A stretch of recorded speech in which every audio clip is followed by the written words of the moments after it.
رواں سال کے آغاز میں ملک میں سیاسی ہلچل میں اس وقت تیزی آئی جب حزب اختلاف نے اس وقت کے وزیر اعظم عمران خان کے خلاف تحریک عدم اعتماد لانے کا فیصلہ کیا۔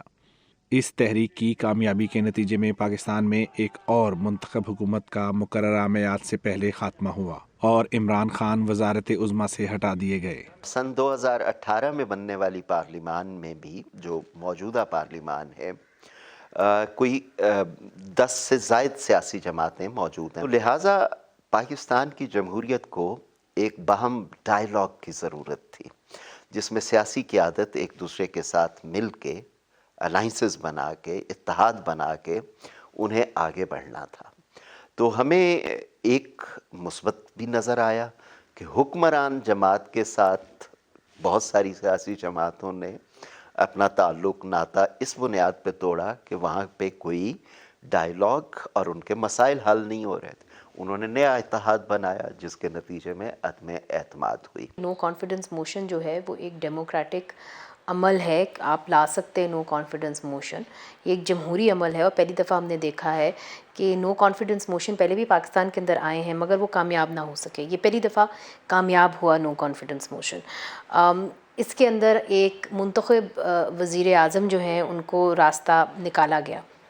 ایک طرف سے دیکھیں تو ہم نے دیکھا ہے کہ یا عدالتیں گھر بھیج دیتی ہیں وزراء اعظم کو، یا ایمرجنسی لگ جاتی ہے اور ویسے ہی ان کو گھر جانا پڑتا ہے۔ تو پہلی دفعہ ہم نے دیکھا کہ پارلیمان کے ذریعے ایک منتخب وزیر اعظم کو جو ہے نو کانفیڈنس موشن کے ذریعے گھر بھیجا گیا۔ اب آپ یہ کہتے ہیں کہ یہ جمہوریت کے لیے اچھا تھا یا برا تھا؟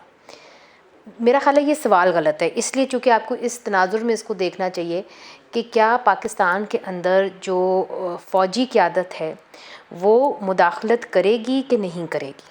اب وہ اگر کرے گی تو آپ نو کانفیڈنس موشن ہو یا نہ ہو تو پاکستان میں جمہوریت کبھی بھی مضبوط نہیں ہو پائے گی، اور اب اس کی اشد ضرورت ہے کہ جو فوجی مداخلت ہے نہ ہی وہ پس پردہ ہو اور نہ ہی وہ بظاہر جس طرح وہ کرتے تھے ماضی میں اس طریقے سے ہو۔ مرکز میں حکومت کے خاتمے کے بعد پی ٹی آئی کے اراکین قومی اسمبلی سے مستعفی ہو گئے اور ملک کی سب سے بڑی جماعت کے ایوان میں نہ ہونے سے پارلیمان عملی طور پر زیادہ فعال نہ رہی، تاہم ان کے استعفوں کی منظوری کا عمل طوالت اختیار کیے رہا۔ پارلیمان یقیناً اپنی ایک حیثیت کھو بیٹھے گی اگر پاکستان تحریک انصاف واپس نہیں آتی تو اس کے پاس ہاؤس میں پورے ہاؤس میں 2/3 اکثریت کوئی حاصل نہیں کر پائے گا۔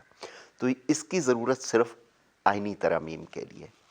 جو عام قوانین ہیں اس کے لیے سٹنگ اینڈ ووٹنگ کی میجورٹی کی بنیاد پہ ہوتا ہے، اور شاید یہی وجہ ہے کہ کئی قوانین بنائے بھی گئے ہیں۔ اصولاً آنا چاہیے تمام سیاسی جماعتوں کو، لیکن آپ مجبور نہیں کر سکتے۔ آپ کا دستور کہتا ہے کہ کورم اتنے فیصد لوگ موجود ہوں گے، آدھی ادھوری پارلیمان نہیں کہہ سکتے۔ میں سمجھتی ہوں کہ پاکستان تحریک انصاف کو کبھی اپنی اپوزیشن کی سیٹیں نہیں چھوڑنی چاہیے تھیں۔ جو سیاستدان ہوتا ہے وہ میدان کبھی بھی نہیں چھوڑ کے جاتا، مگر انہوں نے خود ہی اپنا میدان جو ہے وہ چھوڑ دیا، کھلاڑی خود ہی وہاں سے نکل آیا۔